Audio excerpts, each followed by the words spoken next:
She was a black woman in a white dress she never wanted to wear, standing in a courthouse room that smelled like recycled air and broken choices, signing her name next to a man she had never met, a man who ran the most feared criminal organization on the East Coast, a man the underground called the Throne. And he was watching her from a wheelchair. Celeste Beaumont did not choose this. She did not choose the debt her father built in secret, did not choose the men who appeared at their Brooklyn apartment with an envelope and a number so large it made the air leave her lungs. $280,000. She did not choose the wedding dress, the cold conference room, the fluorescent lights, the signed papers, or the Manhattan penthouse that became her gilded prison overnight. What she chose was to survive it with her dignity intact. But Jang Hyun-soo, the Korean Mafia boss with dragon tattoos rising up his neck, the man who governed an empire of fear from a chair no one was supposed to notice, he had a plan, and that plan had her name on it. He was going to use her as bait. He was going to put her in a window and let his enemies see her, while he moved his pieces around her like she was something to be calculated instead of protected. What he never imagined was that she would find out. And what neither of them imagined was what would happen in the silence after she confronted him, after she said the words he had never let anyone say to his face, after she knelt on the cold floor of his fortress and refused to look away from the one thing he had spent 2 years hiding from the world. Before starting the story, comment down below where you are watching from and what time it is there. If stories of karma, love, and hidden truths move you, leave a like, be sure to subscribe to the channel, and click join to become a member and help our channel. The city never asked permission before swallowing people whole. That was the first thing Celeste Beaumont had learned about New York. Not in school, not from a book, but from watching it happen to her father over the course of 12 quiet, unremarkable years. One morning, Desmond Beaumont was a man with a briefcase and a plan. And then, without any single dramatic moment to point to, he simply wasn't anymore. She had tried to paint it once. The disappearance of a man who was still physically present. She'd used grays and deep ochres, the colors of things that had once been warm and were cooling. The canvas sat against the wall of the small Brooklyn apartment they shared, turned backward because Desmond had walked past it one evening and his hands had started shaking, and she'd never been able to look at it straight on again. That was the kind of love that destroyed you slowly. The kind that made you carry someone else's weight until your spine curved under it, and you called the curvature loyalty. She was thinking about that painting on the night the two men came. She hadn't been asleep. She rarely slept well, a fact she'd inherited from her father, along with his gap-toothed smile and his embarrassing habit of humming while he read. She was sitting cross-legged on the kitchen counter with a cold cup of chamomile, sketching nothing in particular in the margin of an old receipt, when she heard the knock. Not the knock of neighbors or delivery men. A knock with a specific weight behind it. The kind of knock that already knows the door will open. She heard her father's footsteps. Careful, slow.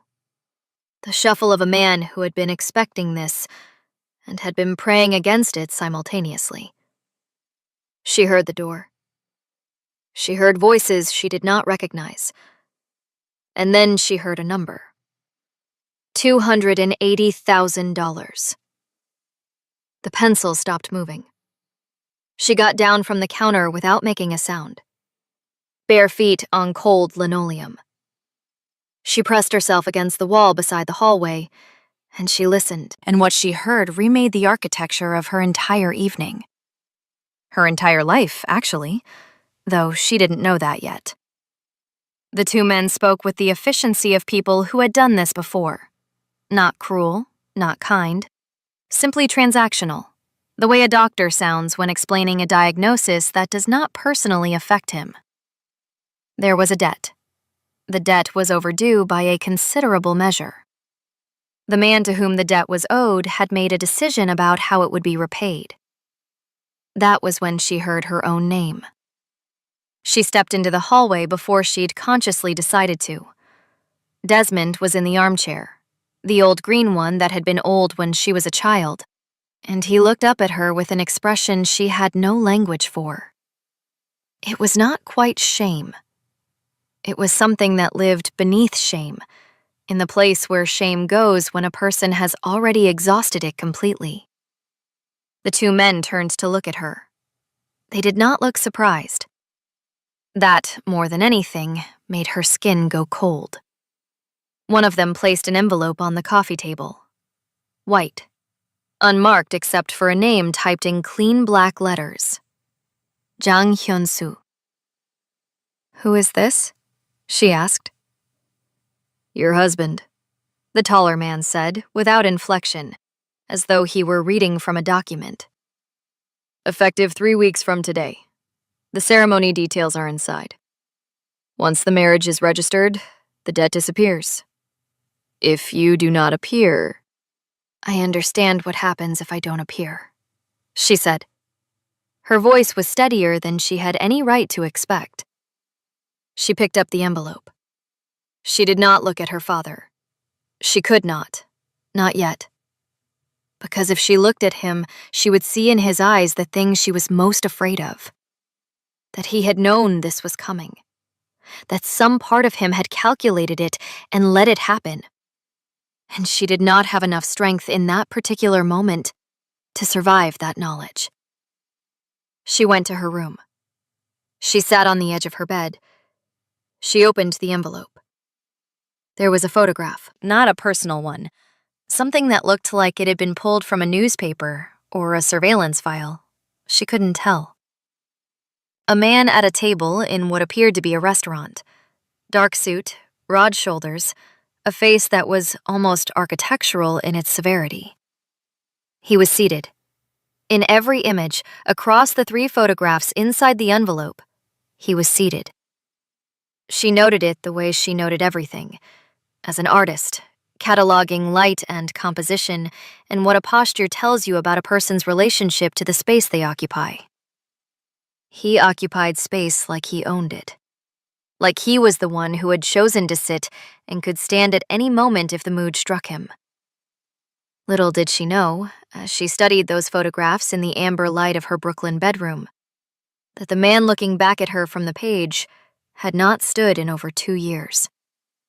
That the stillness she read as authority was also armor.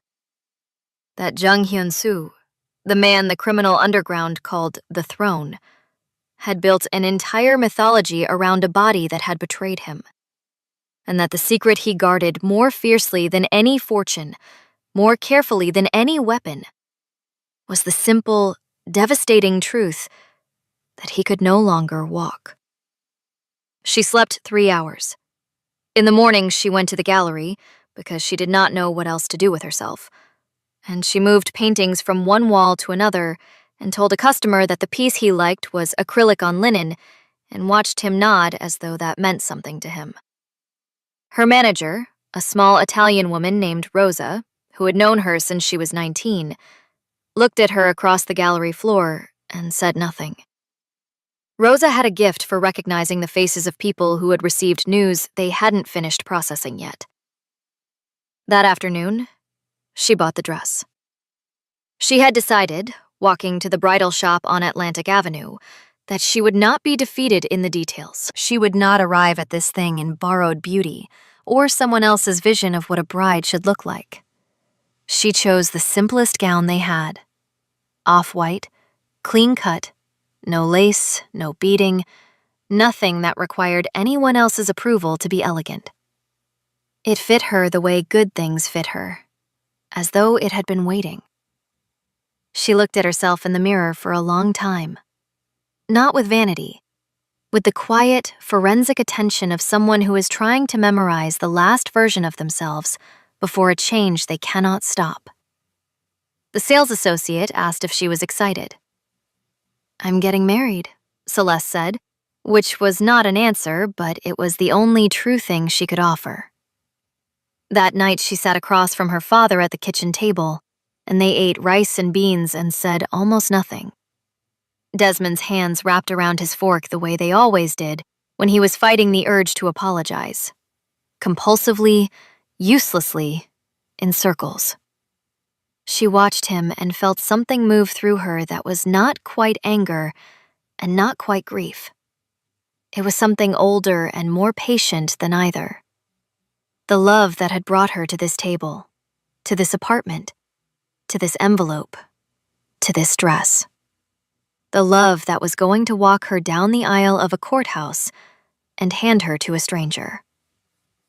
"Celeste," he started. "Don't," she said gently. "Not tonight." He nodded. His eyes were wet. She did not look away from them, because she had decided in the bridal shop that she was done looking away from hard things. Whatever was coming, she would look at it directly.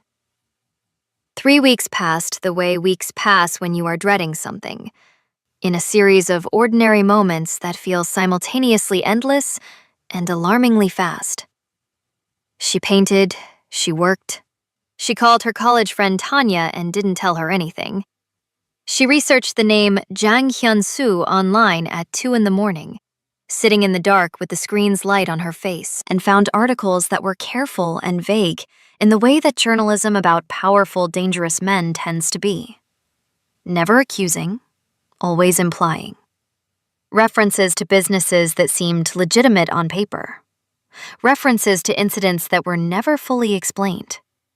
References to his name spoken alongside words like network and influence, and in one old piece she found, translated from a Korean outlet, a single phrase that stopped her cold.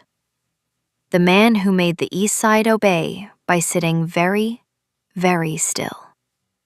She closed the laptop. The morning of the wedding, she pinned her veil to one side with a small pearl clip that had belonged to her grandmother. She did not eat breakfast. She put on the dress alone in her bedroom while her father waited in the hallway. She could hear him breathing through the door, those careful, shameful breaths, and she looked at herself one final time in the mirror. She did not look like a woman being sacrificed. She looked, she decided, like a woman walking into something she had not yet finished understanding. Which, she would later realize, was exactly what was happening. The courthouse was on Center Street, and it smelled like every public building in Manhattan smelled, like recycled air and old decisions, and the particular exhaustion of a city that processes human suffering at scale and calls it bureaucracy. Celeste walked in behind one of the 2 men who had come to the apartment, the taller one, whose name she had not been given and had not asked for. And she kept her eyes forward and her breathing measured, because she had learned somewhere between the bridal shop and this moment that the only way through a thing you cannot escape is to move through it with your whole body, deliberately, as though you chose it. The room they led her to was not a chapel. It was a conference room on the 4th floor with fluorescent lighting and a rectangular table and windows that looked out onto nothing in particular. There were 4 men in dark suits standing against the walls like furniture that had learned to breathe. There was a man she recognized from nothing, a judge, presumably, or someone performing the function of one, standing at the far end with a folder in his hands and an expression of practiced neutrality. There was Desmond, already seated in one of the chairs along the wall, his hands folded in his lap, his eyes fixed on a point somewhere between the floor and the middle distance. And there, at the head of the table, was Jang Hyun-soo. She had studied the photographs. She had thought she was prepared for the reality. She was not. The photographs had captured the architecture of him, the broad frame, the severe face, the quality of stillness, but they had not captured the atmosphere he generated.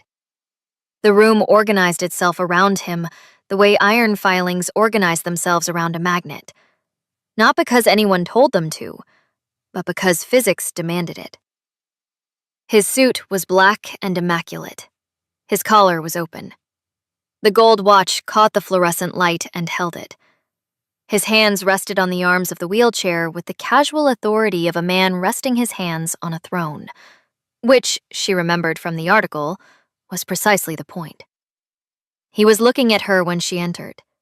He had been looking at the door, she suspected, since before she walked through it.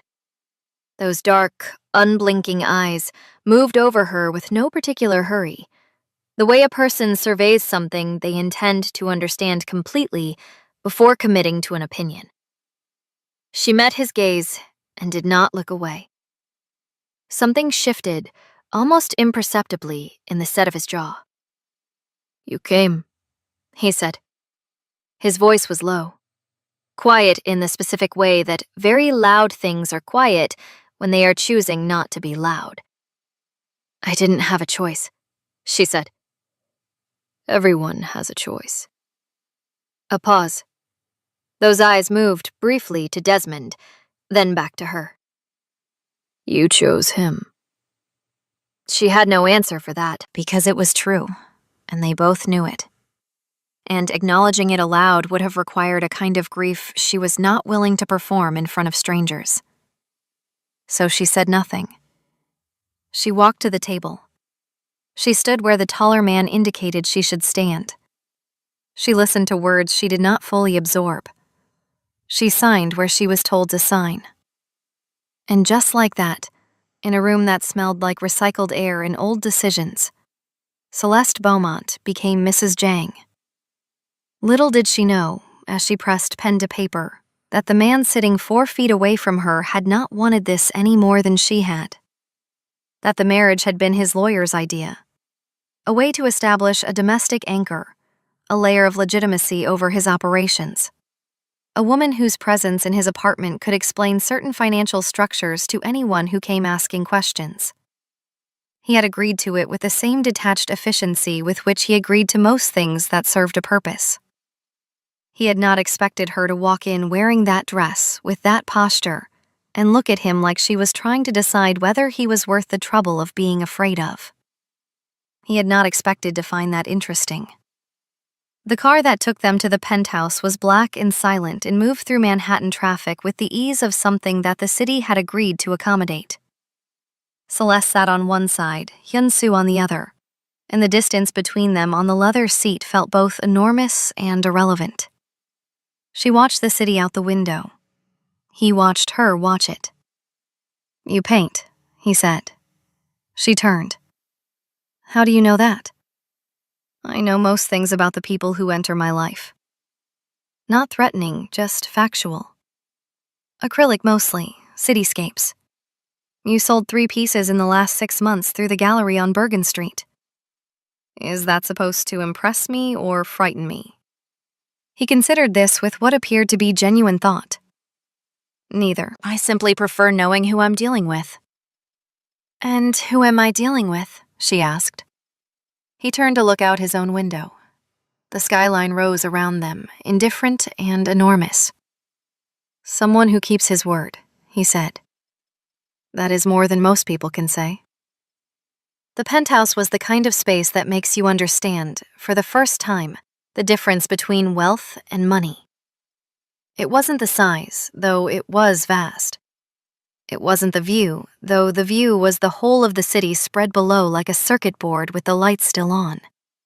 It was the quality of the silence, thick and deliberate, the silence of a place that had been designed to contain a particular kind of person. The furniture was minimal and dark. There were no photographs. There was art on the walls.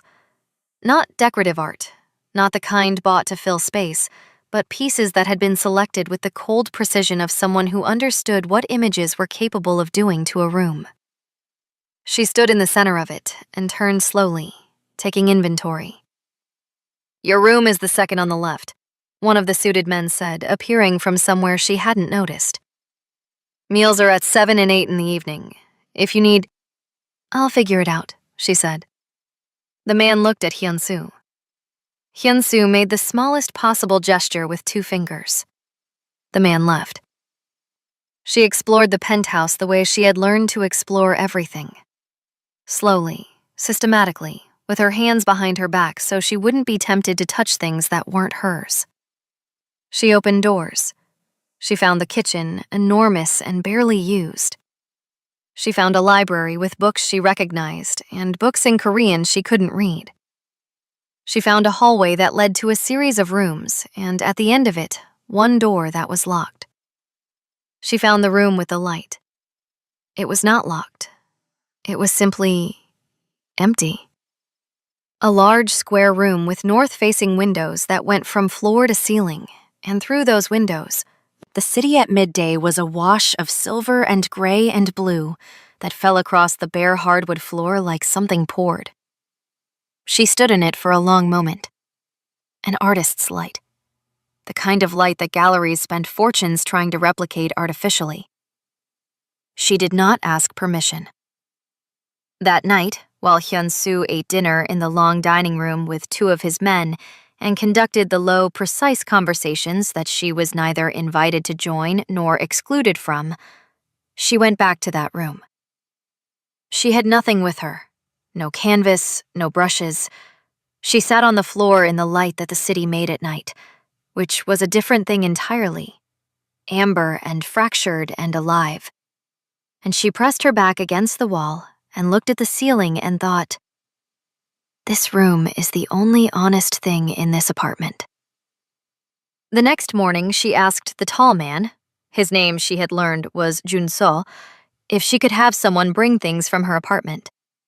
Jun-so looked at her for a moment and then nodded, and by afternoon, there was a stack of canvases against the wall of the light room and a box of her supplies on the floor.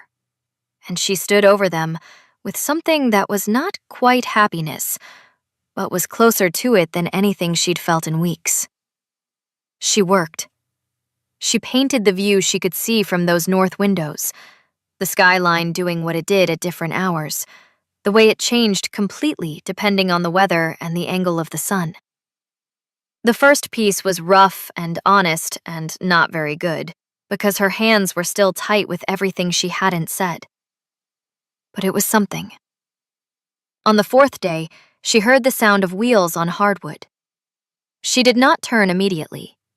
She finished the brushstroke she was in the middle of, a sweep of gray-blue across the upper third of the canvas, and then she set the brush down and turned. And Hyun-soo was in the doorway. He had come alone. No Jun-so, no suited men. Just him, in a white shirt this time, watching her with that expression she was beginning to recognize as his default state. Complete and total attention, with nothing given away.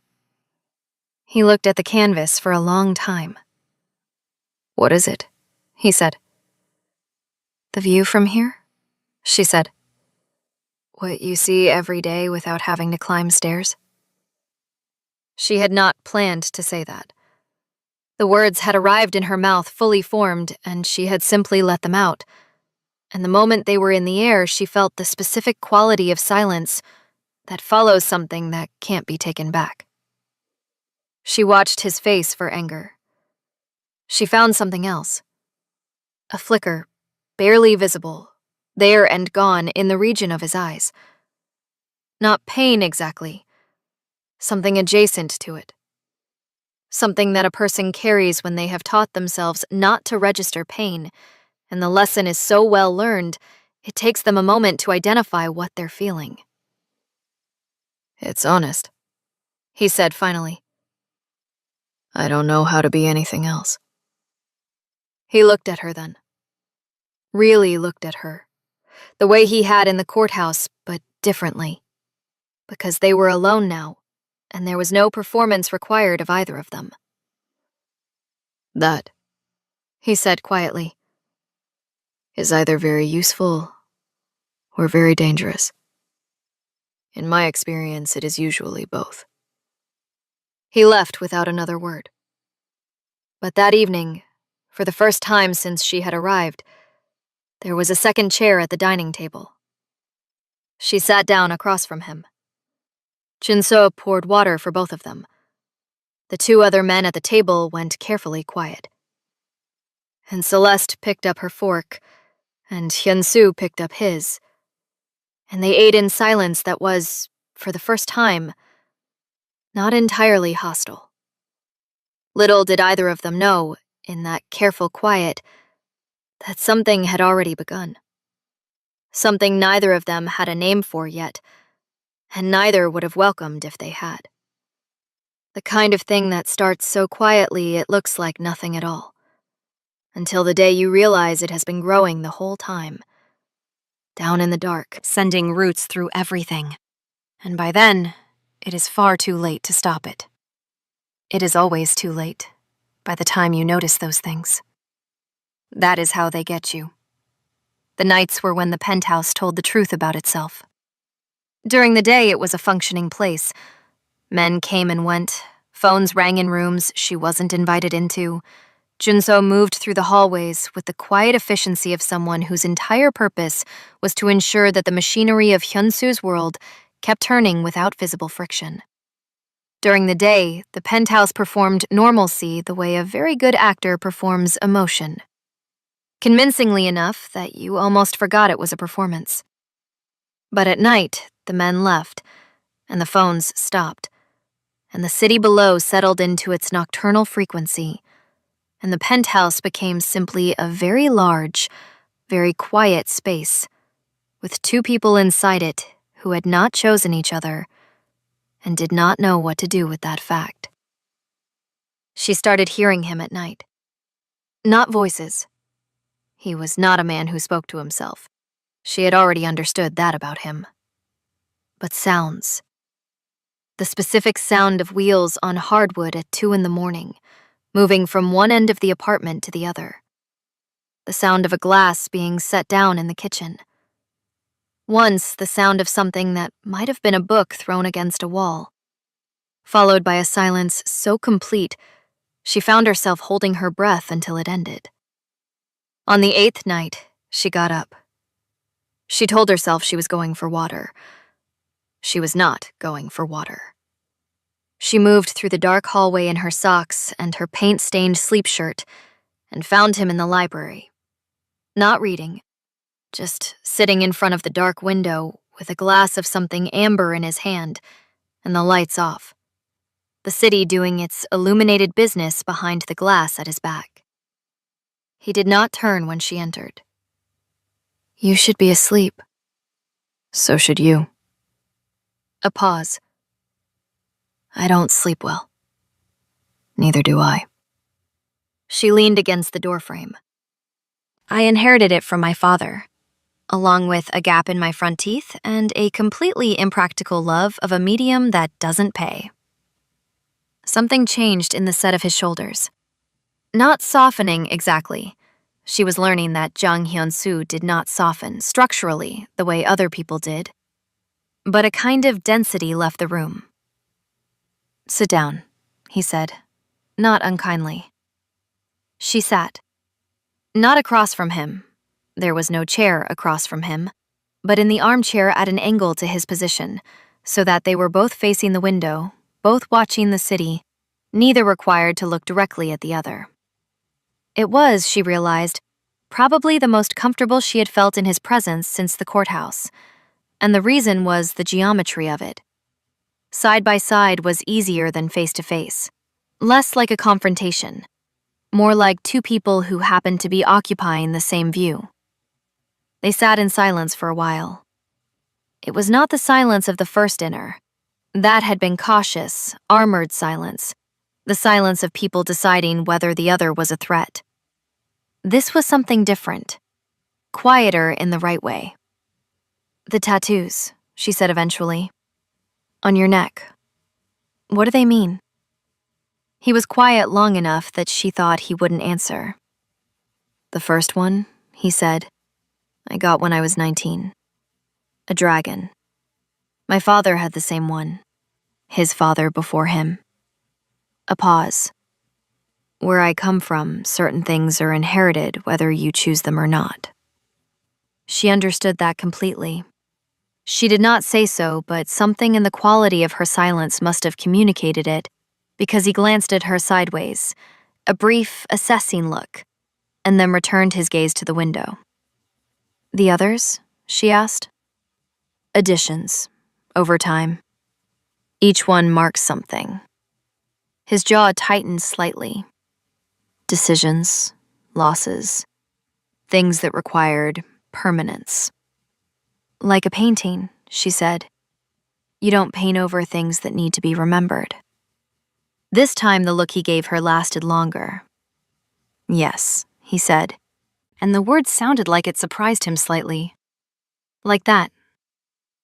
They sat until nearly 4 in the morning. They spoke, in fragments, about things that were and were not about themselves. About the city, about the nature of debts, about what it meant to be obligated to something larger than your own preferences. She told him about the canvas she'd turned against the wall, the one painted in gray and ochre. He listened with the quality of attention that she was learning was native to him. Complete, uninterrupted, as though nothing she said was irrelevant. He did not tell her about the night the bullet found his spine. But he told her in the careful, oblique language of a man who has rehearsed not talking about something for so long that the rehearsal shows, that there were people in his world who were waiting for him to reveal a weakness, that he had spent 2 years ensuring they saw nothing they could use. "And has it worked?" she asked. "So far," he said. Then quieter. "Most days." She went back to bed at 4 and did not sleep until 6. And when she finally did sleep, it was deeply and without the usual architecture of anxiety. Something had shifted. She didn't examine it. Examining things too early disturbed them. The following week, she began to learn the rhythms of the household in the way that a person learns a new city. Not by studying a map, but by moving through it until the geography becomes instinct. She learned that Hyun-soo worked from 7 until noon without interruption, and that during those hours the apartment was effectively his alone, and she existed in the light room with her canvases and was left in peace. She learned that Jun-soo was not unkind, simply careful. A man who had calculated that the least risky version of every interaction was also the most efficient one. She learned that the locked door at the end of the hallway was a room that had been used for physical therapy, briefly 2 years ago, and then locked when he stopped going. She did not ask about the locked room directly, but she painted the hallway. Not the locked door, just the hallway. The quality of light at the end of it. The way the shadow fell at a particular angle in the afternoon. The feeling of something that was not quite a dead end, but was not quite an opening either. Hyun-soo saw it one evening when she had left it propped against the kitchen counter to dry. And he looked at it for a long time without saying anything. And then he moved past it without comment, and Jun-soo, passing behind him, met her eyes with an expression that was as close to impressed as Jun-soo's face apparently got.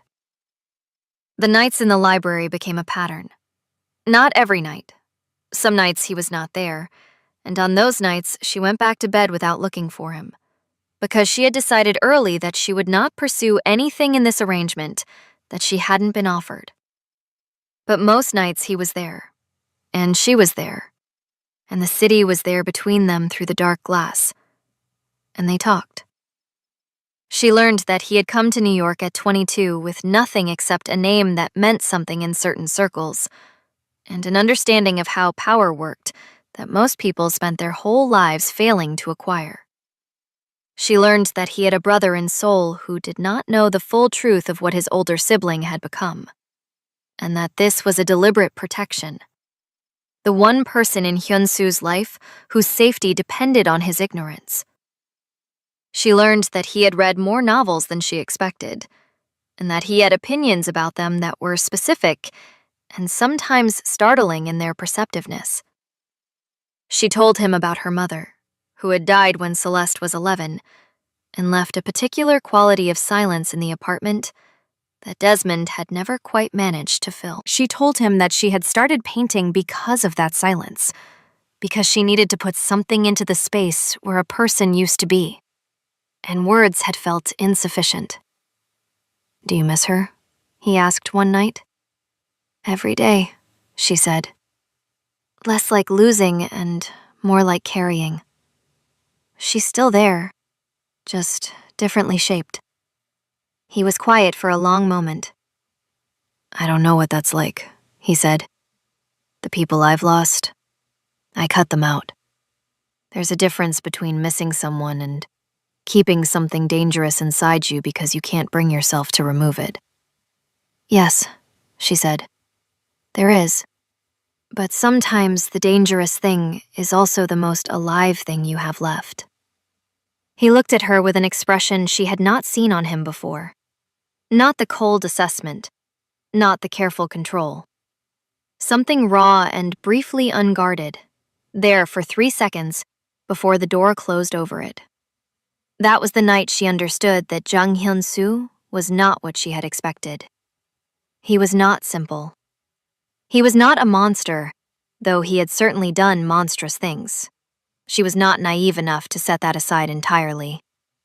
He was a man who had built a fortress out of his own damage and then gotten so good at living inside it that he had confused the fortress for himself. She knew that confusion. She had inherited it, like the insomnia and the gap in her teeth, from a man who had sat in a green armchair and let the world make decisions about his daughter because he loved her too much and trusted himself too little.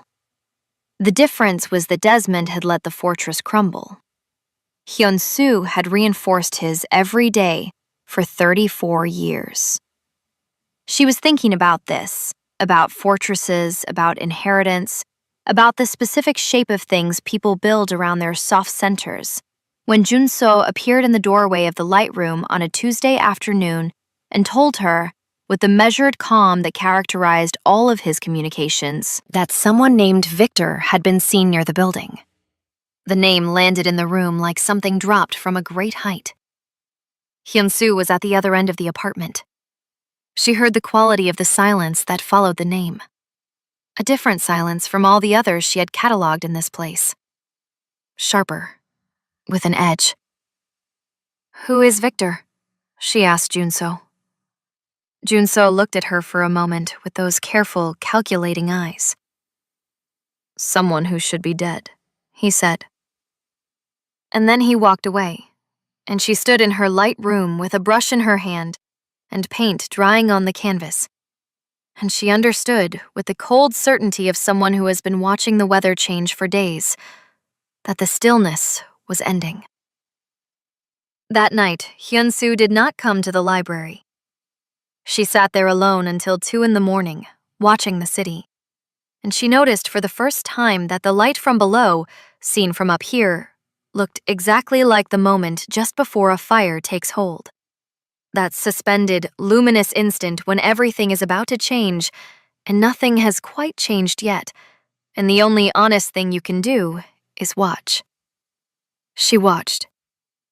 Little did she know that in a room 3 floors below, Victor Rask, former lieutenant, former trusted man, the person who had placed a bullet in Jang Hyun-soo's spine at a restaurant in Koreatown on a Wednesday night 2 years ago. The person who had walked away and rebuilt himself in the gap left by his former leader's supposed decline, was mapping the layout of the penthouse from a photograph taken by someone on the inside. Little did she know that her name was on the page in his hand, and that Hyun-soo, at the other end of the apartment, was sitting with that knowledge and making a calculation that he would later, in the cold aftermath of what was coming, realize was the first calculation he had ever made that put someone else's survival above the survival of his own legend. The fire was already taking hold. None of them were watching the right thing. She found out about the plan by accident, the way the most important things tend to be found. Not through searching, but through being in the wrong place with the wrong quality of attention. It was a Thursday morning, 4 days after Jun-soo had said Victor's name in her light room like a verdict. She had been living inside a specific kind of tension since then. The tension of a household that was pretending nothing had changed while changing completely. More men in the hallways, Conversations that stopped when she entered rooms.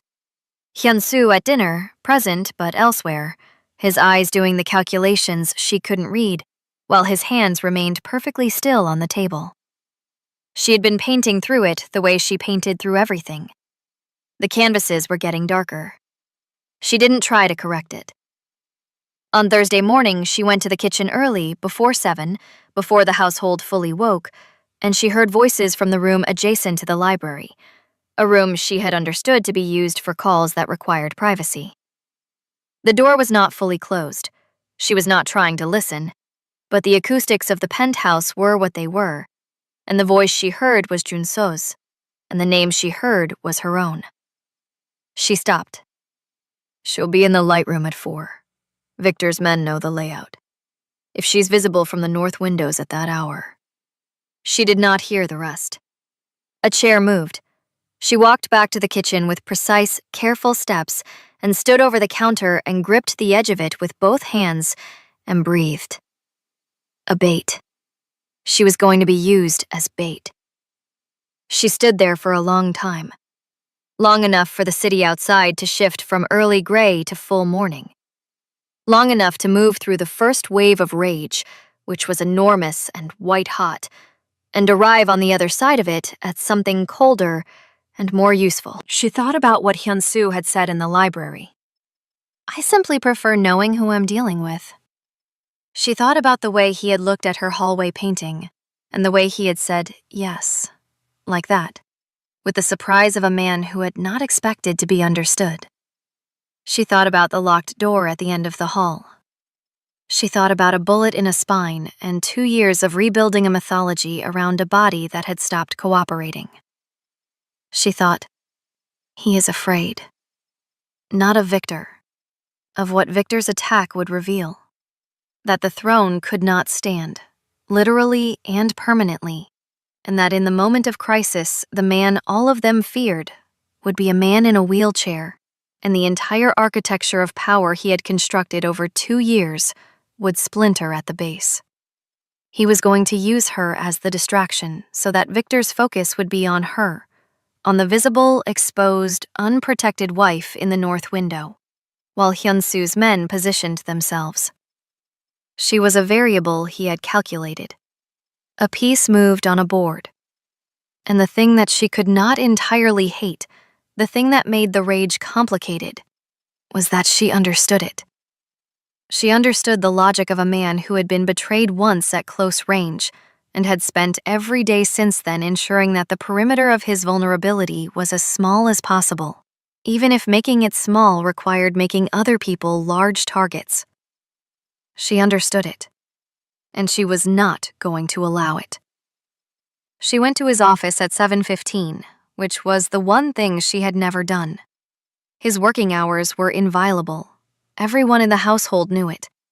It was the clearest boundary in a place full of invisible ones. She knocked once and opened the door without waiting.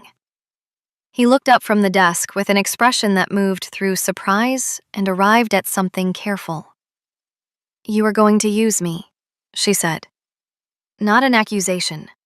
A fact, delivered with the flatness of someone who has already processed the emotion attached to it and is now simply reporting. The quality of silence in the room changed. He did not deny it.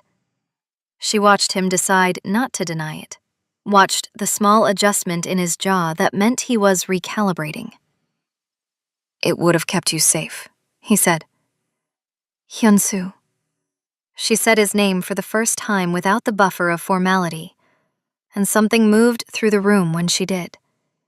Both of them felt it. Neither acknowledged it. Being visible in a north window while Victor's men have the layout of this apartment is not being kept safe. That is being kept useful. You would have been protected. You destroyed me! The words came out with sudden force, unexpected even to her, and she felt the truth in them the way you feel a bruise when someone presses it. You destroyed the only choice I had left, which was to know what was being done with me. Do you understand that? I gave up everything to be here. I walked into this. The only thing I had left was the right to know what was happening in my own life, and you took that too. The silence after was profound. He was looking at her with an expression she had never seen on his face. Not in the courthouse, not in the library, not in any of the careful nocturnal hours they had spent watching the city together. Something exposed.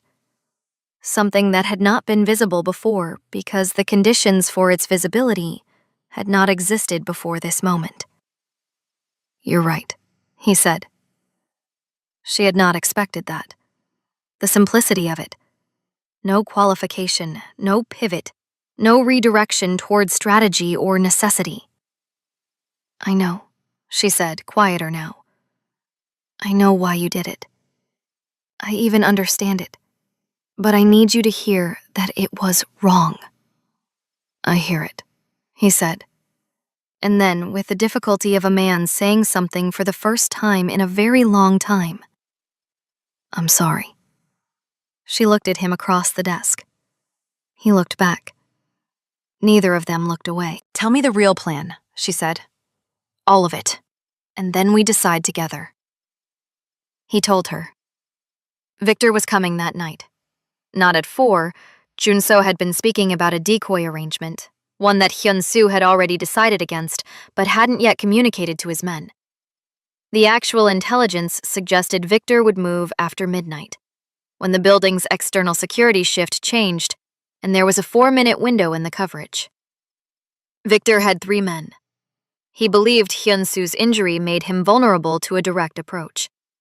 He believed, specifically, that a man who could not walk could not effectively defend a position without his full security apparatus around him. That belief, Hyun-soo said, was going to be Victor's last miscalculation. "And your men?" Celeste asked. "Positioned by 11. Victor won't see them until it's already done." "And me?" A pause. "I want you in the East Room, away from the windows. Door locked." "No," she said. "Celeste, I will not be locked in a room. I'm not furniture." She held his gaze. "I'll stay out of the way. I'll stay back. But I will not be locked away from what is happening in this place while you face it alone." A beat. "You came to me once, in the middle of the night, and talked about a bullet you never saw coming. You built everything you have around never being surprised again. I understand that. But you cannot build a life, and this is your life, Hyun-soo. This apartment, these people, me. You cannot build a life out of keeping every soft thing locked in a separate room." He was very still. The gold watch caught the light. His hands, on the desk, were perfectly composed, and she had learned enough about him by now to know that the more perfectly composed his hands were, the more it was costing him. "Stay back," he said finally. "Behind the kitchen threshold. You do not move forward regardless of what you hear." "Agreed," she said. She spent the rest of the day painting. It was not the north windows. It was a small canvas, almost square, and she painted the interior of the library at night. The dark window, the amber glass, 2 chairs at an angle to each other. The city behind the glass reduced to light. She painted it from memory and from something that was not quite memory, something that lived in the register below cognition, where the body records what the mind is still arguing about. She finished it at 9 in the evening. She ate, she changed out of the dress. She had worn it for the last time that morning, she understood, without ceremony, the way you understand the last of things when you're paying attention. She folded it carefully and put it on the shelf in her room, and stood looking at it for a moment before she turned off the light. At 11:30, the building became very quiet in a particular way. She positioned herself at the kitchen threshold exactly as agreed, and she waited. And she listened to the city, and to the silence inside it.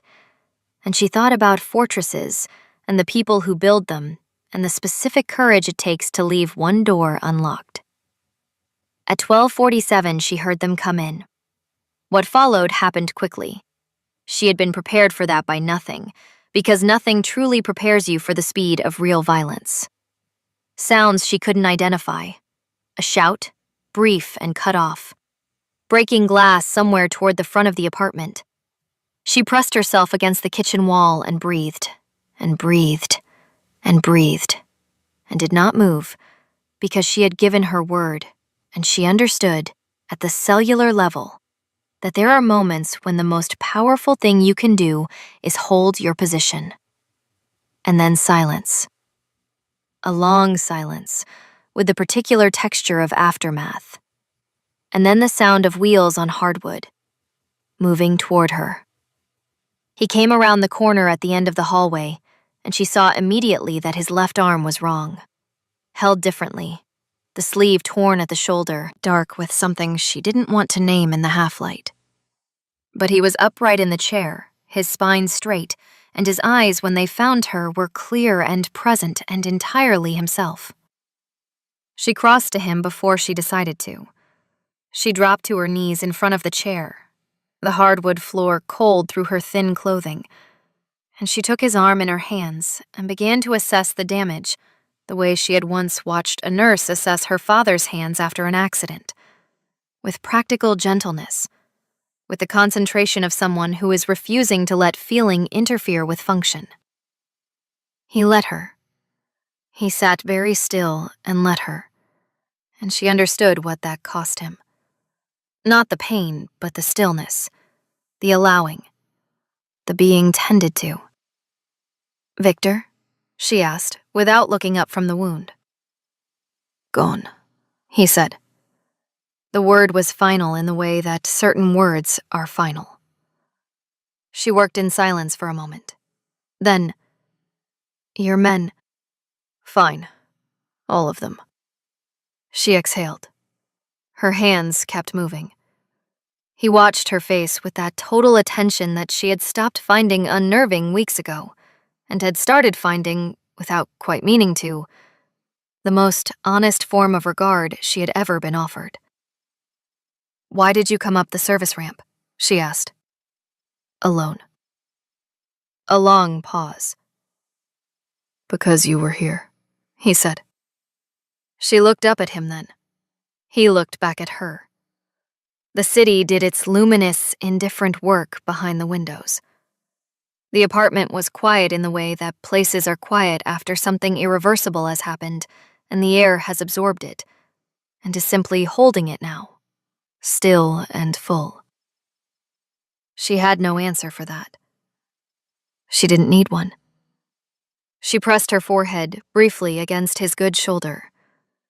Not a collapse, not a performance of relief, just a contact, human and specific. And he did not move away. And after a moment, she felt his hand come up and rest against the back of her head with a carefulness that was almost terrible in its gentleness, as though he was touching something he had not expected to be allowed to touch, and was moving slowly so as not to frighten it away. They stayed like that for a moment that neither of them counted. Then she straightened and returned to the wound, and he returned to his stillness, and outside the city kept burning with all its borrowed light. 2 months passed in the way that good time passes. Not quickly, but fully, each day arriving with a completeness that the previous months had lacked. Desmond received an envelope with a deed inside it, and no signature, and he sat at his kitchen table with it for a long time, and then called his daughter, and she answered on the second ring. "Celeste," he said, and his voice cracked on both syllables. "I know, Dad," she said. "I know." "I'm sorry. I have been since the beginning. I was a coward and I—" "Dad." Her voice was quiet and certain. "I know. And I need you to hear that I forgive you. Not because it was fine, but because I choose not to be destroyed by it. Do you understand the difference? He was crying. She could hear it. Yes, he managed. Yes, baby. Good, she said. Come to dinner on Sunday. Bring your good jacket. She hung up and stood at the north window of the light room, looking at the city. And behind her, the room held 12 finished canvases and 3 in progress, and the smell of linseed oil, and the small square painting of 2 chairs that she had hung, without asking permission, on the library wall, where it had remained without comment for 7 weeks. She heard wheels on hard wood. You hung it, he said from the doorway. 3 weeks ago, she said without turning. You didn't say anything. No. Did you want me to take it down? A pause. No. She turned. He was in the doorway in his usual configuration. Black, contained, the watch catching the morning light. Those unblinking eyes doing their perpetual work of understanding everything in the room. But something in the overall arrangement of him was different. Looser, perhaps, by some fractional degree. The way a very tightly written piece of music sounds different when one note has been held a breath longer than written. Technically minor, experientially transformative. She had been painting him for a week without telling him. Not his face, his presence. The quality of space that organized itself around him. The way a room became a different room when he was in it. My father is coming to dinner Sunday, she said. He said nothing for a moment. Tell Junso, he said. He'll need to know for the kitchen. Not no. Not, this is not that kind of arrangement. Just, tell Junso. She smiled. It arrived on her face unannounced, as the real ones always did. Not performed, not managed, just there. What are you painting? He asked. She stepped aside so he could see the canvas. He moved into the room, into the light, and looked at it for a long time. It was the view again, but altered. The same skyline, the same fractured amber light, but the perspective had shifted entirely. Not from high above, looking down, from the floor, looking up. The buildings enormous and close and radiant, the sky between them the specific dark blue of something that is about to become morning. The view of someone who learned that the floor is not the end, she said. He looked at the painting for a long time. Then he looked at her. And Jang Hyun-soo, the man they called the Throne. The man who had governed an empire of fear from a chair, who had spent 2 years teaching everyone around him that stillness was power, and power was all there was. Smiled. It was small. It was brief. It was entirely real. And it was the most dangerous thing that had ever happened in that apartment. Because once something like that starts, it does not stop. It does not negotiate. It does not care about fortresses or debts or the calculations of men who have confused their armor for themselves. It simply grows, down in the dark, sending roots through everything. And by the time you notice, it has already changed you. That is how it always works, with the things that matter. That is how it always works. If this story moved you, stop for a moment and reflect.